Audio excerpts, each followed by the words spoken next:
Hello, my name is Hugo and I am one of the supporting facilitators at Hanger Farm Arts Centre. I help to run the drama sessions and lead them on Wednesdays and Mondays.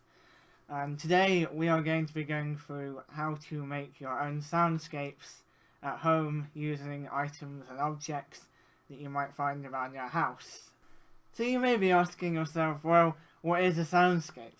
It's basically an atmosphere in theatre that is created using instruments or percussion or sometimes even parts of the body as instruments. So today we're going to be looking at how to make a storm using items around the house, things you might find outside. I'm going to show you and we're going to have a crack at it. So to give you an idea of what kind of storm we're going to be making, I've linked 2 videos down below that might help you get a better understanding of what kind of sound you might be trying to remake. One of them is also a cyclone, because I thought that might be another nice sound to make. Have a think about what we're going to think about here is maybe the kind of sounds in the storm and the cyclone that we might be making. So, for example, you want to be listening out for the wind, the rain, the thunder, the lightning, all those kind of things. So that then what you want to do is go around your house and try and find things to make those sounds with. Well, we'll go through that, and I will give you some examples of how you might be able to do that, so you can get a better understanding, and if that helps. So the first sound we're going to be making is the sound of the rain that you might hear in the storm. So what I've done is I've put some stones in a jar and I put the lid on so that you can kind of make this kind of sound, so. And that will kind of make the sound of the rain falling on the road or wherever you imagine it to be. What is important to consider when doing this is that you want to keep it consistent. You want to keep the rattling consistent. Because if I do, that's not going to sound like rain. Whereas if I do this,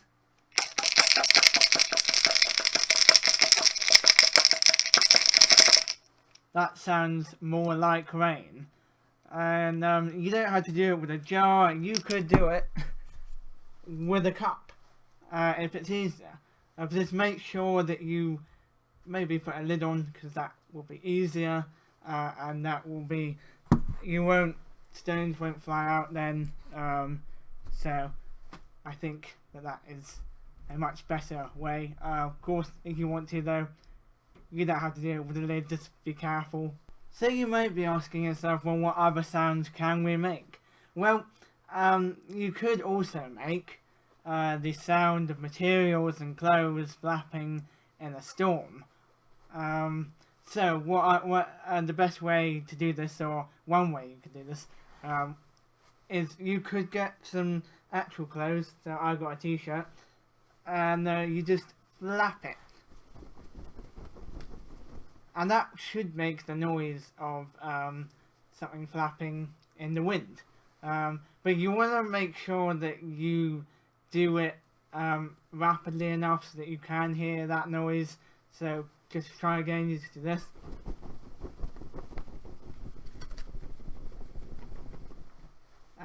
You don't have to do it with a t-shirt either. You could do it with a blanket, like this one. I'm not going to do it because I'm too close to the computer, but you could do it with somebody, so one of you could hold one end, somebody could hold the other, and you just sort of shake it. And that's another way you could do it. But have a look around your house and see what other materials, clothes, items you could use to make that flapping noise that you might hear in the wind. Or in the storm. And one of the other sounds that you might hear in the storm is lightning and thunder. So you might be asking yourself, well, how do I make lightning? Because I can't go out and record it because that's dangerous. Well, here's what you could do. So you get some pieces of paper, and what you can do is, if you're really, you can scrunch it up like this, and that will create kind of a lightning noise, kind of consistent lightning noise. You can also imagine this, interestingly enough, as fire, so it doesn't have to be lightning. You can actually imagine this as the crackling of fire. It can be a calm fire, so you could do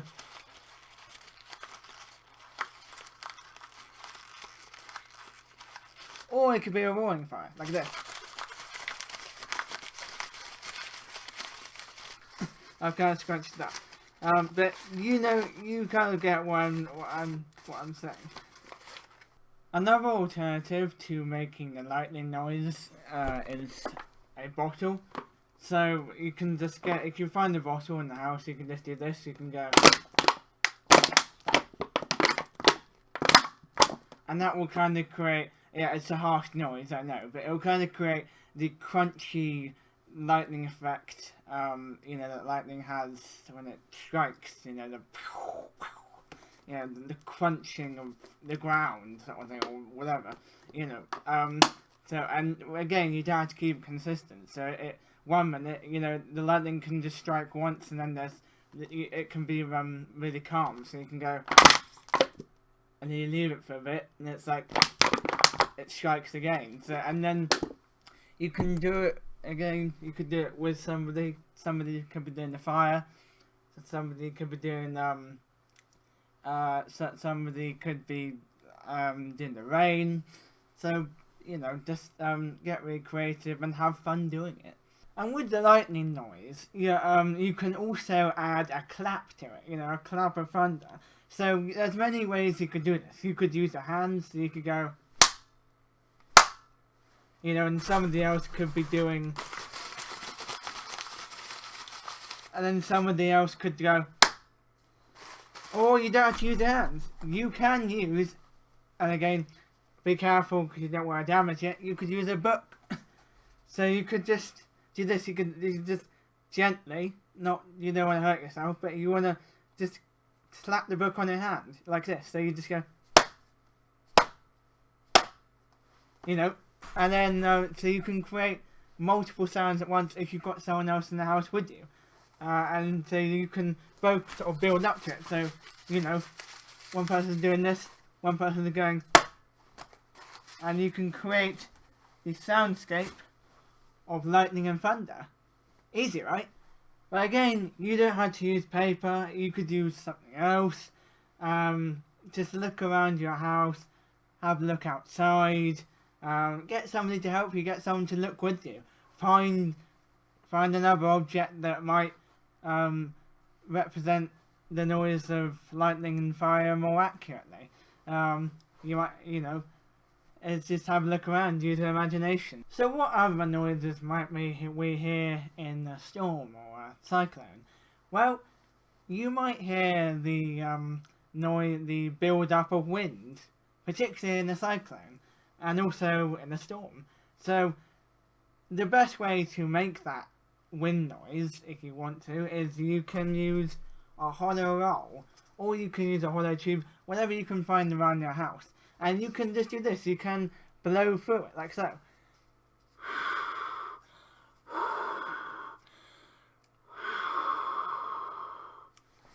Maybe you're better at it than me, but you can use the roll, you can use the tube, you can use whatever is easiest. Another way you could do it is you could use your hands. So you could do this, you could put your hands up to your mouth and you do this, you go.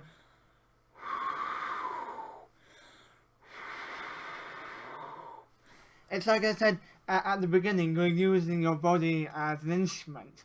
And sometimes that's a better way of creating sounds than actually using objects or, you know, real instruments. So it's another way you can do it. So another noise you might hear is in a storm is the blowing of leaves, the rustling of leaves, because they'll be blowing around all over the place. So if you want to create that rustling of leaves noise, what I've done is you can put leaves in a box, and you just put your hand in like this, and you can move it about. So go like this.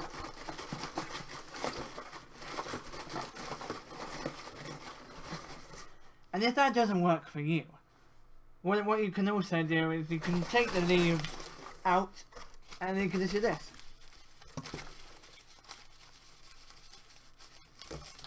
And that will create kind of the rustling and blowing of leaves.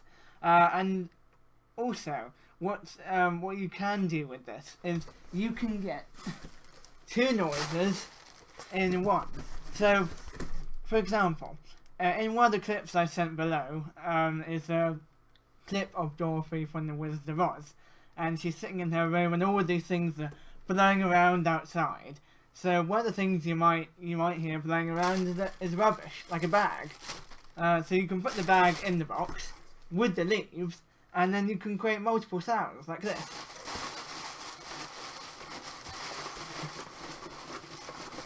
And you can do this in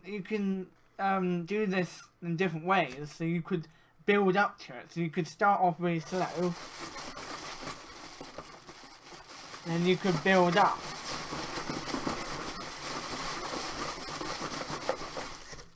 And also, what I should also mention is that you could have, if you've got someone else with you, you could both do different sounds. So one person could be doing the noise of the rain like this, and one person could be doing the noise of the box with the could be doing the noise of the leaves rustling around and blowing around and all the rubbish like this. And you could just you can build it up, so you can just go.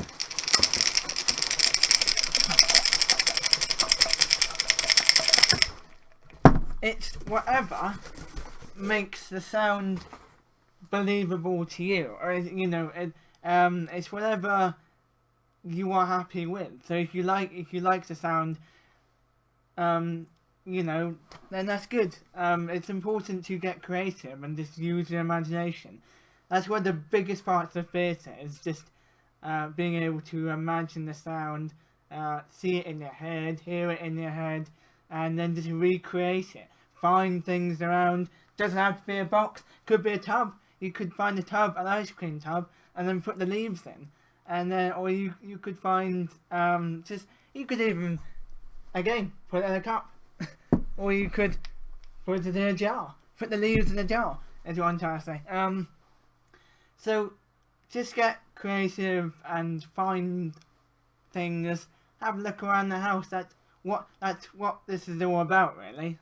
Now, my best advice with this is you want to be making sounds that you can make, that you know you can make. I mean, you can make fictional sounds, of course, but you don't want to make it difficult for yourself. So you want to make sounds that are realistic, that you can make with objects or with your hands, your body. So, for example, if you if you wanted to create the sound of rocks falling down a volcano, for example, you could just get your hands, put them on the table, and you can just do, or you could do it with somebody. And there's more. The more the better, because then it will sound more like loads and loads of rocks falling and stones falling down the volcano. So you can just do, and you can build it up. You can go.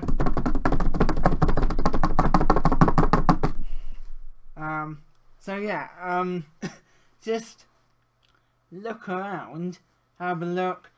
Maybe even what you could do is you could make a list of noises that you would like to make, and then have a look around at the house and find some objects that you want to make the noises with. that might be a lot easier and more structured. So that is one way of doing it. I think that's a very good way of doing it, if you would like to give that a try. But just use your imagination, and make sure that you are happy with the sounds. And like I said before, just get really creative with it. That is what theatre is all about. That is what is it's one of the most important elements, actually, is to be able to imagine the sounds. And you don't, because you know the lightning might not actually be there, the fire might not actually be there, but what's important is that you think it's there. So just take that into consideration when doing this. You can also, if you want to represent the rumbling of a volcano, you can also use your feet. So you don't have to use your hands. You don't necessarily have to use your hands. You can use your feet. So you can do this. You can do. And like I said, the more people, the better. Because then you can create a bigger effect, bigger noise, and you know, resulting in you being happier with the sound. So that's another way that you can potentially do it. So my challenge to you now is to go and find some and make a list of sounds. Make a list, that's good. It's more organised, I think. So make a list of sounds that you would like to make, and then find some objects in the house that you could make those sounds with. And then what you can do is, if you would like to, is you can send them in to us, and as a challenge, I will try and make a soundscape using your sounds.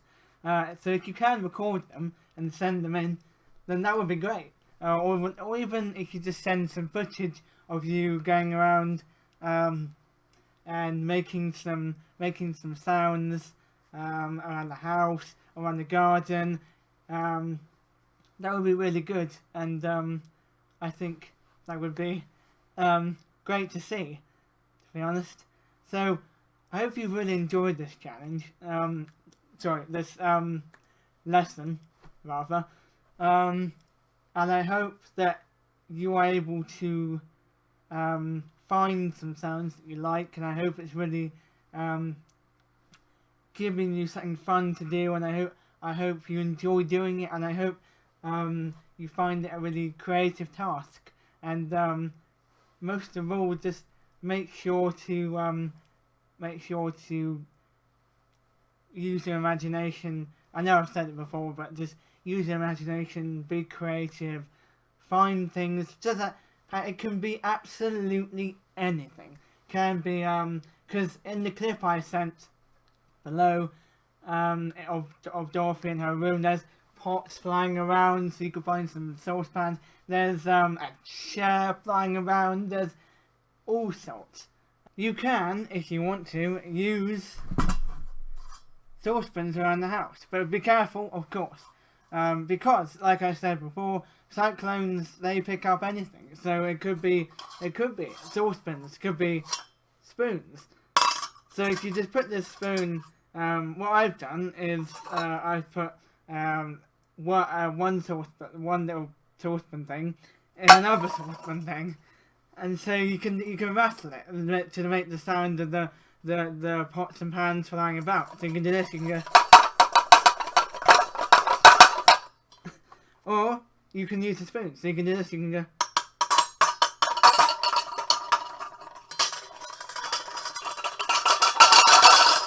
and you can build it up. You can build it up. So like I said before, one person can be doing the box of leaves, and another person can be doing the rain. So, you know, like this. So you can do, and that, you know, the more people, the better, really. Like I said before, because then you can create more layers, and then you can make a build up to the storm, and you can just build up and up and up, and you can make this, you could practice. So you could you could do variations. You could make the storm calmer, You could make the storm louder. You could do middle ground even. You could do like not too calm, not too loud. Just play around and do whatever suits you and be creative.